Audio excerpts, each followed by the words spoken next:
Did you want... I don't think this is working. No? No. I think it's going to confuse the kids. I don't like the perspective. You don't like the... I like it. No. The perspective. Would you want to... Do you want to make it more awkward? Do we just... Yeah. Would you do this? Switch? Yeah. Alright, so if you stand up... No, if you like... You never face toward the person when you're doing this. No, never. Slide over. Yep. I'm sorry. No. Hey, I hope you enjoy the movie. Okay. Sorry, that was... Oh, wait. Slide in. Okay, that's... Oh. That is better. Is that better? I do like this better. All right. Yeah, Okay, this feels, so we're all set? We can start now? this feels right. This feels right. Yeah. You can start recording at any... It was already... So that people I caught knew it. all that. I knew it. I knew it. Always. Every time. Every time! It's your fault every time. It's you my knew this. fault You knew every this was going to happen. I did. Hi, everybody. Welcome to the Bodhana-Cast, Gaming with Intention. I am James Kirk, the captain. I am one of your hosts for this little shindig today. I'm a volunteer with the Bodhana Group, which is a nonprofit that is based out of York, Pennsylvania, and helps people by patting them on the head and letting them know that it's okay. And I'm in. We help people by the use of tabletop gaming for either education, skill building, or therapeutic purposes. That's and I am. No, that was awesome. Like it's okay. Yes, we are a 501c3 nonprofit. I am Jack Berkenstock Jr., the executive director of the Bodhana Group, and one of your hopefully lovely, at least to some of you besides my wife, host. So It was a really long time. Yeah, that was a very long time. I'm getting business parchments made. As postcards, you see. Hey, one joke a night. That's pretty much all I got. So, yeah, every week or every episode, what we do for the show is that we review a game as a segment we call the Bodhana Breakdown. What we are hoping to do here is, unlike typical board game review shows, what we try to do is re-review it from the standpoint of, we'll give you a basic idea of how the game operates, but then we're going to talk about the ways that this game can be utilized for more than just the fun aspect of playing the game. So we talk about different skills that you can use the game to build, or maybe educational concepts, or maybe it can aid in therapy, and it is what we would define as kind of an adjunct therapy, or something you add to typical therapy if you are going to be using it for that purpose. So we pretty much try to reach out to like teachers, parents, therapists, anyone who does any kind of like group work or anything of that sort. So, you know, it's a different kind of board game review show. And while it is a feel-good type of thing, just as a disclaimer, if you are not a licensed therapist or allowed to do therapy, yes, trained like a piece of paper that says he does the thing. Don't do this for therapy. You can play for fun. Yeah. But if you're not one with the therapy, then it could hurt. You do know that becoming a therapist doesn't mean it's like you're Jedi chosen, like you start out as like a therapist Padawan. You know. Treat or treat not. There is no try. So you guys don't have like a psychology version of midichlorians? No, actually all my geek therapy people out there, you know who you are. Yeah, that would be an interesting discussion. Midichlorians for therapists. What would they be called? I don't know, but I'm pretty sure at the end of the episode... Not the venue to discuss it. All right. Yes, not the proper... Next episode, I will hopefully have that, so we'll definitely be able to do that. So... Today we're going to be talking to you about the castles of Mad King Ludwig. Exactly like that kind of Mad King. Yes. Not like, oh, you're gonna get it. This is a game that is actually based around a person, the Mad King. Really? Ludwig II. Okay. Yeah. I actually Jack asked me to do this. Do you want me to go into this before our segment or after our segment? It actually might lead in pretty well for everybody to kind of know. So this is a new thing we're trying with the Bodhana-Cast to bring you the latest and greatest. I Googled, and I actually came up with some historical information. So you did some research about this is great. Yeah, about the Mad King Ludwig. So I thought I'd share some of this to give you guys a background on who this person was. So now, courtesy of this will now be a research-driven podcast. I love this change. Factual stuff. This is awesome. Please, just give me what you got. King Shermer Thaddeus McGillicuddy Stanley Ludwig II of Forth. It's an odd name. Was crowned king in 1864 after losing a bet where he asserted that Bavaria was in fact named after a sort of cream. During his reign, which lasted until 1886, when he passed away suddenly after realizing he had become king because of a stupid bet, he was referred to as the Swan King and/or the Mad King. The Swan King because he walked like a duck, and the Mad King because he enjoyed reading magazines on the loo. He ruled Bavaria fairly unjustly, with executions only happening in public, and only to those he thought might be spies, laying the groundwork for the eventual takeover of our evil robot overlords. Wait. He built 3 very famous castles in different areas of Bavaria, which is why there is no longer room for sheep farming or more Starbucks shops. These castles were known as Glupenstender, Hassundpfeffer, and this was a direct quote, that big one with the lovely arches, also known as Castle Macdonaldilly-Doo. That was King Ludwig. So, research. Yep. Where exactly did you find this information? There was various wikis and Wikis? and Wikis? what's its and James? well, I mean, like I googled stuff. You didn't do any research, did you? No. Okay. We are not yet a research. I'm not mad. Good. I'm disappointed. But you were mad at me last episode, so I guess it kind of evens out. Yeah, that's fair. Is any of that accurate? No. Well, no. Oh, no, that's not true. Not true? He did become king in 1864 of Bavaria. Okay, and one he fact. did die in 1886. Anything else actual? No. Okay. I was really hoping about the Bavarian cream thing, like really ticking him off. That would be pretty fun. I really wanted to visit Castle Macdonaldilly-Doo. Sounds like a new cartoon show. Yeah. The Tales of Castle... What is it again? I can't even remember what it was. Macdonaldilly-Doo. Okay, so... I actually have to kind of look at it. So I'll give you a D for research, but an A for creativity. Thanks, buddy. Is that good? Yeah, that's all right. good. So it averages out to a C. Yeah! Right. Average student. So I'm now- gonna get a job. So there is something factual though within this whole confines of the game, because one of the things that we kind of thought, as usual, on the thank you for that, by the way. That was awesome. So on Gaming with Intention, the Bodhana-Cast, we usually do some sort of opening bit. That was not it. That was kind of a little bit of something extra. Why? Because we love you. But there are a lot of rooms in this game. Like, people look at this and are kind of like, what the heck is that? You know, like a fungus room or whatever the heck. Like, there's rooms with strange names in this game. And actually, all the tiles that are in this game, when we talk about it, they're actual rooms that were in actual castles of Mad King Ludwig. Like, there's a lot of historical basis. And we've looked stuff up when we don't know what the rooms are for, and then we're like, wow, that's really disappointing. Yeah, like, I thought the room was for this instead.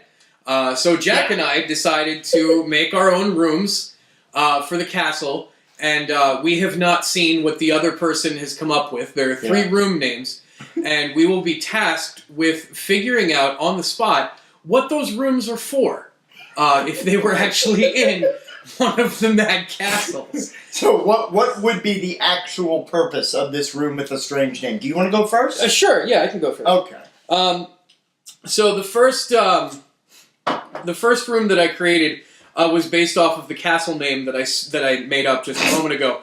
The first room is called the Diddly Dokley Room. The Diddly Dokley Room.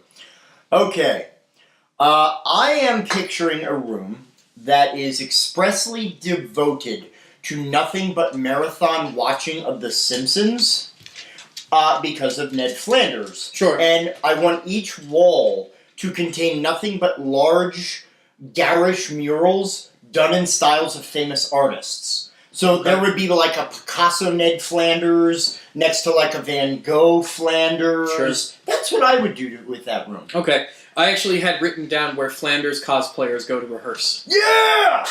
So, well done. Synergy! Yeah. Alright, so do you want to read all yours, or we do back and forth? No, I can read mine. Because once you get going, like, you get more... Oh, yeah, alright. Yeah. It's like an improv. So the second room that I created is called the Kleipenhofer Spät. Kleipenhofer Spät. That sounds like actual German. Yeah, I have no idea if they're real German words or what they might mean. But, say it again? The Kleipenhofer Spät. Kleipenhofer Spät. Yeah. Wow. I'm kind of stumped, so I'll just come up. Okay, it sort of sounds like kleine, which is small in German. So I'm going to say that it is a miniature room designed for visitors who may be victims of Dr. Shrinker. He is a nefarious doctor. He is a nefarious doctor. It's also a nice Sid and Marty Krofft reference from the 70s, which of course brings me to Ask Your Parents. And then, finally, lifted right off of the pages of Harry Potter, I have often wondered what this room might look like.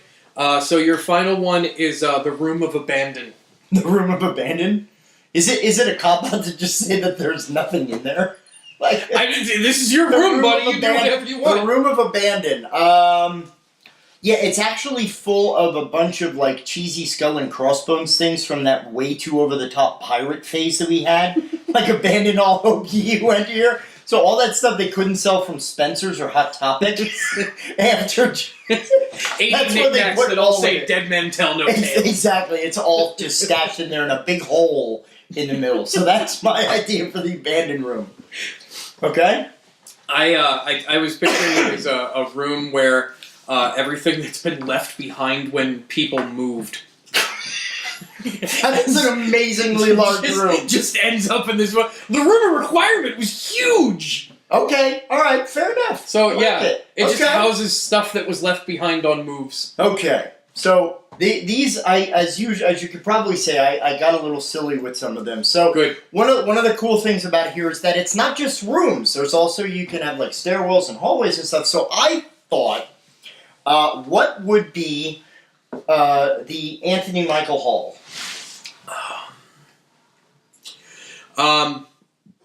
That is a hall that adjoins a library with a kitchen that has large tapestries of different types of breakfasts. In the Anthony Michael Hall? Why breakfast? Breakfast Club. The breakfast. It adjoins the library where detention happened, and the kitchen where the food gets made, and then there's pictures of breakfast. I could kiss you. Way. Brilliant. I was thinking you were going to go with weird science. That sounds no. Next one you might like. This one's kind of a little fiddling with the order of words, but I call this the always room for Jell-O.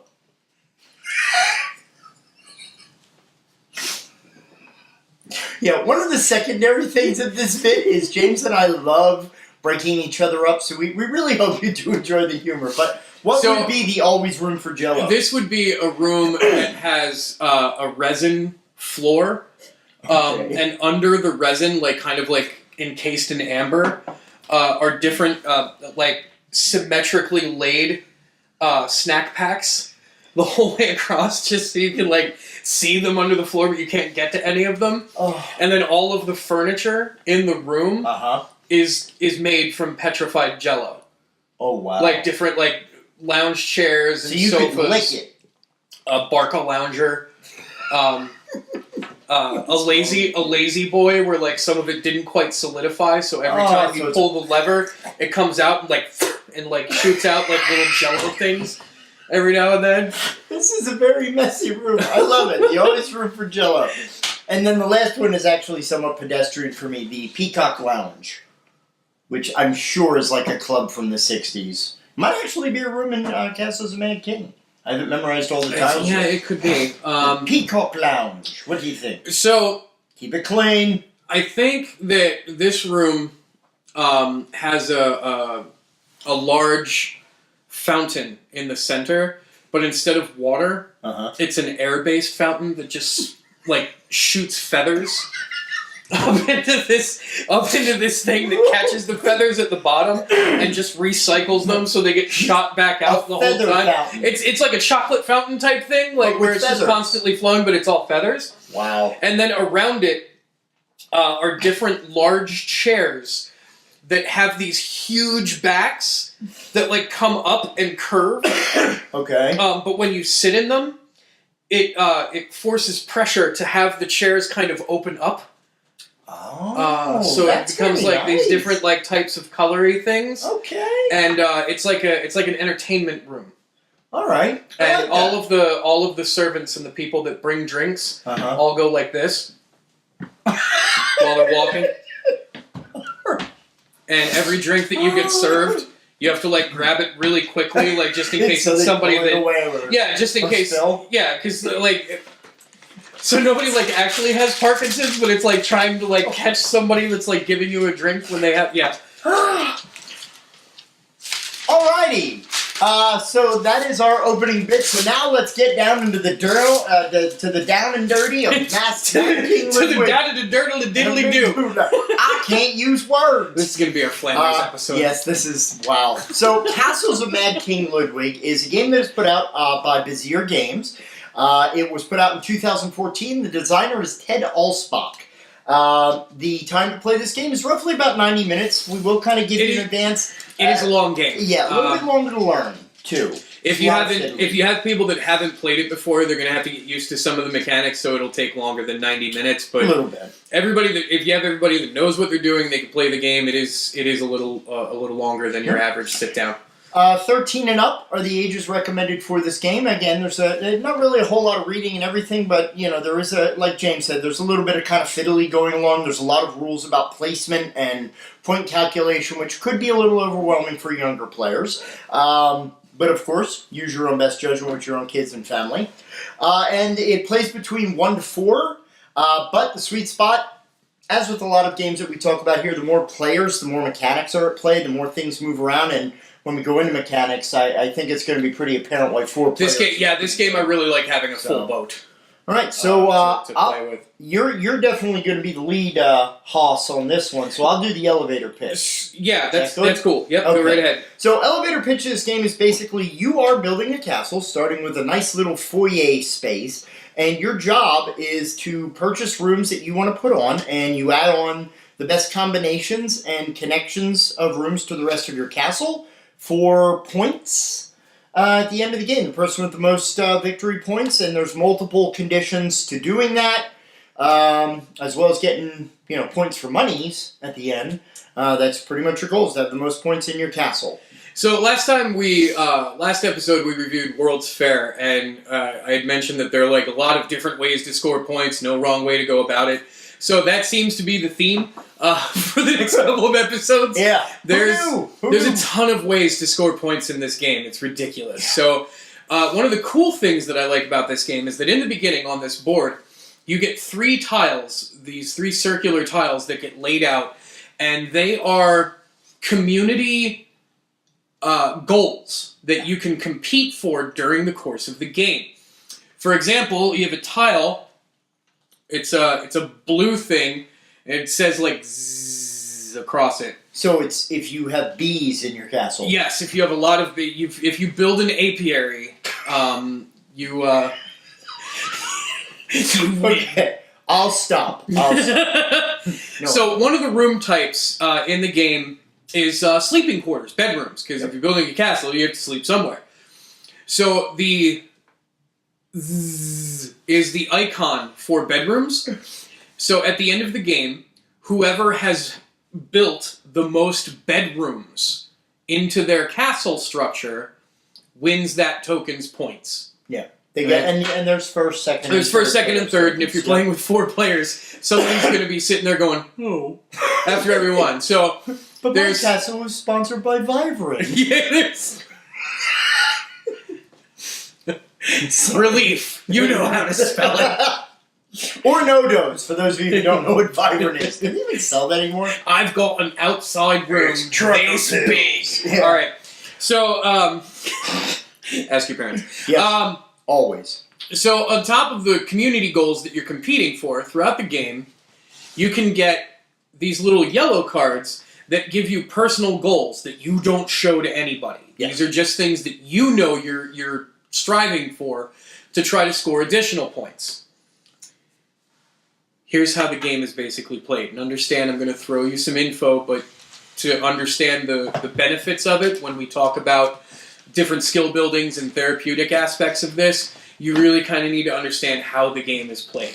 Right? So there's a series of random cards that come off of a deck that tell you what types of rooms to put out for purchase. Yeah, and the rooms are based on not only patterns, but those patterns also correspond to a certain amount of square footage. Correct. For that room. Yeah, because there are cards that allow you to score off of the square footage of your castle. Like I said, there's a lot. Yeah. Right? So one person every turn takes the role of the master builder. Basically, the person that's planning the rooms and deciding, everything. So, the master builder's job is to take a look at all of the rooms that you have for purchase and decide to assign them a cost based from 2,000 marks up to 15,000 marks. This is the strategy portion for the master builder to decide what rooms to value at what cost. Because maybe the master builder wants to get a specific type of room, but he wants to make sure that nobody else buys it. You might overvalue a certain room. Things of that nature. So everybody takes turns purchasing a room based on what the master builder has set the market at. Yeah. Okay? Now, cool thing though is that all that money... As everybody spends money to purchase these rooms, that money goes to the master builder. So the master builder is the person that collects funds every round. This is how you get money to spend money in the game. Yeah. So players have to make that decision, like, do I want to spend a lot of money and give the master builder a whole bunch of change to get that room that I really want, or do I want to kind of shortchange the master builder this turn because he's ahead in points already? Yeah. It's already getting... and, right? a lot of risk as the master builder, because you want to put a room in a certain way that you want to buy it later, but you don't know if somebody else, so you got to look at how much money everybody has. Like, there's a lot going on, but it makes the game very exciting. Yeah, there's a lot of consideration. So then you take the room that you've purchased and you attach it somehow to your castle. Your castles are laid out as, they start as a foyer, which has 4 doors. The doors are always just these openings on the rooms, and then you build off of that. As you build rooms, the object for you becomes completing these rooms. Yeah. You score points throughout the game. Whenever you lay a room down, you automatically get its base point value, which is on the room. Yeah. And then each room has, every room has a center tile or a centerpiece that gives you additional points based on certain conditions. So as you're building the room, if you meet those conditions, you then score off of the center of the tile, and you do that by completing the room. What this means is that every doorway on your room must attach to another doorway in the room that you're building adjacent to it. So you can see how this becomes very crazy when you are attempting to build a room off of something else and the stuff that's out there doesn't quite fit the build that your castle has, thus mad castles, because the builds get very strange and crazy and can loop around and all sorts of things. Yeah. And you get to score not only the room that you complete, but the rooms that are adjacent to them. You can build yourself up to be able to score a lot of points during the course of the game, and not just depending on that point influx at the end of the game. And the game continues until... one other good thing about completion, just kind of mention, is that there's also room completion rewards. So if you complete a certain type of room, you actually have additional or ancillary bonuses that you can get. And that can be anything like if you complete an outdoor room, which are typically larger rooms that have greenery on them, you get 10,000 gold for completing that. Again, you might have a room with a ton of different exits, and if you block an exit with a piece that's a wall, that does not count as completed, because it's not connecting to another open room. So, there's a lot of ways to get some extras, and that's actually part of I guess you could say it's kind of like a secondary strategy of completing certain types of rooms to get bonuses, because some, if you complete a food room, like a kitchen, you take an extra turn. So that could be a great way for you to maybe secure 2 locations that are out there. Everybody wants food rooms. that's everybody builds food rooms because they want to take extra turns. Because food rooms don't have a lot of doors. Anyway, you also have to be careful while you're playing the game because there are certain room types, like living rooms, are generally considered to be rooms where entertaining and noise takes place. You don't want to build living rooms and then attach sleeping quarters next to the rooms that are making the noise. Yep. Because you will actually lose points for building sleeping rooms next to activity rooms or living rooms and things like that. So that's I don't want to get into a huge amount of mechanics because we really want to talk about what we do with this as opposed to teaching you how to play the game. So that's at base value, that's the mechanics of the game. You purchase rooms and build your castle, trying to complete those rooms so that you can score the maximum amount of points off of them, and all the while competing for community goals, which everybody can see, and private goals that only you can see. Yep.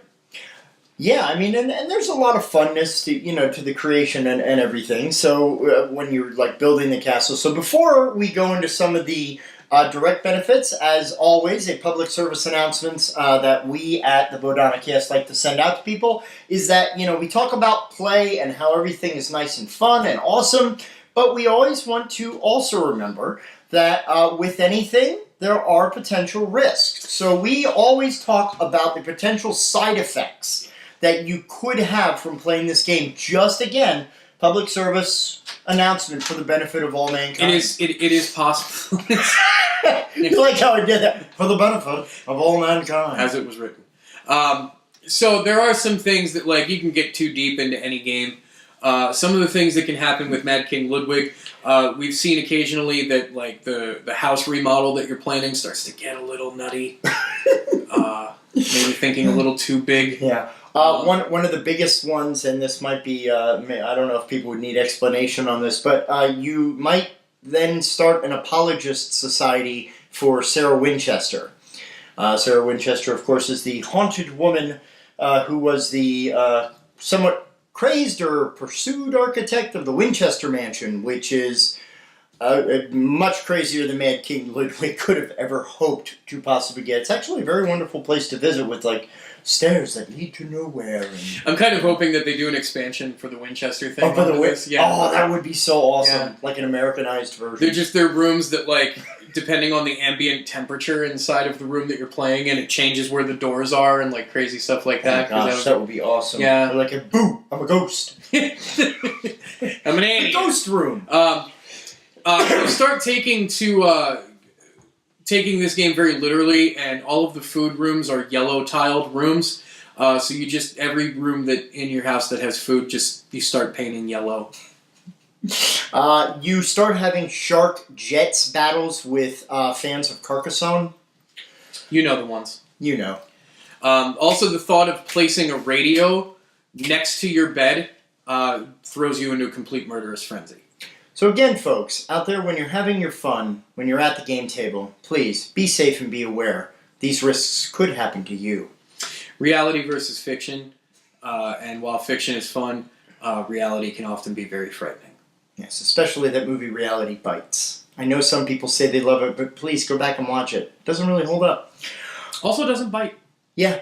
Oh, so totally misleading. No wonder it doesn't hold up. Not at all. Man, what a jip. Yep. So, as we go into our next segment here, which is how it helps, or what we can do with it, again, we're going to talk about a lot of these different numbers. We're going to have an upcoming episode of the Bodhana-Cast, which actually is going to go into all of the different areas that we consider as represented by our Bodhana Brigade characters. So that'll be a future upcoming episode that you want to catch, talking about these various skill areas in a little bit more detail there, so you kind of have an idea of what perspective we're coming at. But I hate to keep saying this, but since it kind of seems to be your favorite area to discuss. Oh my god!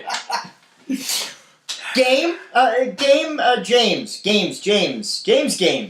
Does this game work on developing critical thinking? Yes! This game specifically. Yes! You say that with a slight tinge of annoyance in your voice. No, it's okay. It just... you guys know at this point. I'm not going to belabor this.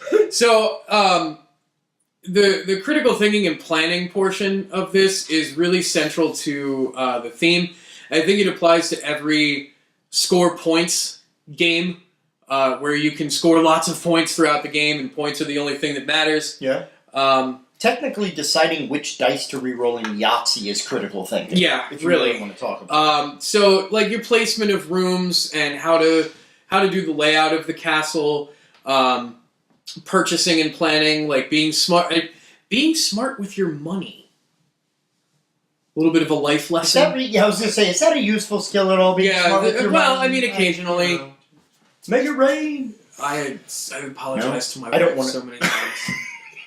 Well, yeah, but that's just a part of being a hobby. I mean, no, you're right, James. It is an element in every game, but here you have global achievement goals that you want to get. You have the individual scoring of every room. You also have certain goals that, like, if you lay a certain type of tile down, it will tell you, hey, for every room in your castle that is this type of room, you score points. So even stuff you did at the beginning of the game is going to come back later on as you're playing this, so you're going to get like this cumulative effect to your points and the personal goals. Additionally, you can even have the ability to stack rooms at some point, so like you can like look ahead and go, oh, I want this one first, then this one. So there are a lot of moving parts to the game that give you a lot of opportunity for strategy and consideration. So that's a heavy one. The fun part, much like World's Fair, I'm very excited that we did these two games back to back. There is an educational aspect here. I'm just based on the research that I was able to do in the beginning of the show about Mad King and all of the factoids that I gave you earlier that were completely not true. But the rooms the rooms that you build in this game were all, like we stated, based on rooms that were in these castles, and some of them you have very funky names. And you can kind of the Venus Grotto. There's one. That is a pretty looking room. So one of the fun things, like with these rooms, is like you can actually research what these rooms were for, and just learn like different functions of the stuff in a castle. The stuff in the Mad King. Just in case you want to build a castle one day. In case I wish I had a castle in the sky. That's a very Mystery Science Theater 3000, like, in the know reference. Once Upon a Honeymoon? No, people still like MST. That's not like this thing from the 30s. No. But there's not a lot of people. Wait, so if we were playing our game from the beginning, would the Venus Grotto be a room devoted to Frankie Avalon? Sure. Venus, goddess of next things, creativity and expression.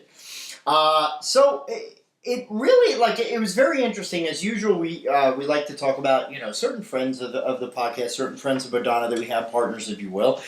Jem and Tori, it was very, they're the folks who are, when we do our episode on the Little Heroes of Gaming, our Bodhana Brigade, they are the kind of the brainchildren behind the art there. So it was very interesting playing this with Tori, because she, like, whereas we're all like, we're like gamers, hurrah, so we're like all, points, where's the points?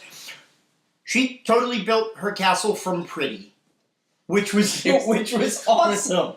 But, there is a fair amount of, I think, creative critical thinking, where, a lot of people want to make sure that, yes, you're being respectful of the fact and, cognizant and aware of the fact that you need points to win the game. So, you can still do that in a way that makes the castle look pretty, which I think is a very nice aspect to this that you don't see necessarily in a lot of games that kind of allow that room for creativity, and as far as like how you design it, what you want to make the overall look.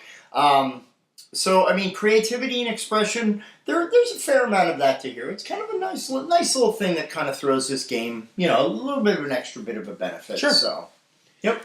You can also get into arguments at the table because your castle just spreads out too far. Yes. Like, I'm sorry, I'm not going to move my pizza rolls so that you can add a pumpkin garden. Yeah. Thanks, Bill. Now I don't have room for my drinks. Bill is not a friend of the podcast. I probably know someone named Bill, so I shouldn't say that kind of a thing. Yeah. I'm always saying stuff I shouldn't say. Help me, James. And then, of course, you have the idea of initiative, which is kind of teaching people that when you're making these decisions, there's an inherent amount of risk in several different ways in this game. Some of it is unplanned because the cards that come up to tell you what rooms are available, all of that's random. Yeah. Each of the different sizes of rooms of these different tiles here can be one of several different room types. So you can't really say, like, gosh, I really hope that the outdoor room comes up this turn, because you might not get one. So that's kind of the random part of it. And then the other chance or risk-taking scenario is, as the master builder, setting up the cost of each of the rooms. Are you really sure that that room that you want to buy this turn, no one else is interested in? Or that no one else is going to see what you're trying to sneak in there through the back door, by making your room like the halfway point that you want to purchase, because as the master builder, you buy last. Yeah. Well, and another thing, I mean, we didn't want to bring it up earlier when we were given just the basic overview, but now that you know a little bit more about the strategy, the other cool thing that happens, if there's a room in the array that does not get purchased on a certain turn, what happens is that basically gets like a discount added onto it. So you take a 1,000 mark chit coin, put it on top of there, so now 4,000 room would only cost the player 3,000. So that even further is, I mean, I guess it's a game's way to kind of like, okay, let's keep it moving, let's get it off the board. Somebody please buy the slop room. We understand that it doesn't sound great, but it is there. It's a little off-putting, but still. So, I mean, a lot with that whole idea of initiative. I mean, I think it's very interesting that sometimes you can get one of the personal goals that might correspond to a room type that simply just doesn't come out. Yeah. So it's kind of, so I guess there's a little bit of luck mechanic, but there is definitely a lot of skill that goes into this. So, I mean, it's a very good game to get people to kind of, again, paying attention is probably highly important, if you want to really be successful in this game, because, I mean, there's a lot of movement to the pieces, a lot of movement to the property. It's a lot of keeping track of, how other people's yes, I do realize. I know we sat down to play a game, but if you could play the game with us, instead of just sitting here, that would be really fantastic. That would be awesome. Can I get your attention for 5 minutes? Can I get a witness? So, those are, kind of most of the majors as far as what this game can bring to you, what the benefits. So, some takeaways. And now the miners, since we've got through with all the majors, except we're not digging coal. What? Miners. Miners. Coal miners. Oh, not miners. Miners! Remember from Galaxy Quest? Right. Yeah. By Grabthar's hammer. What a board game. We're stupid. We're nerds. We're totally nerds. All right. We talk good and everything. So takeaways, things that you can do with this game. Things that we can take away from this game. Learn about castles. Yes.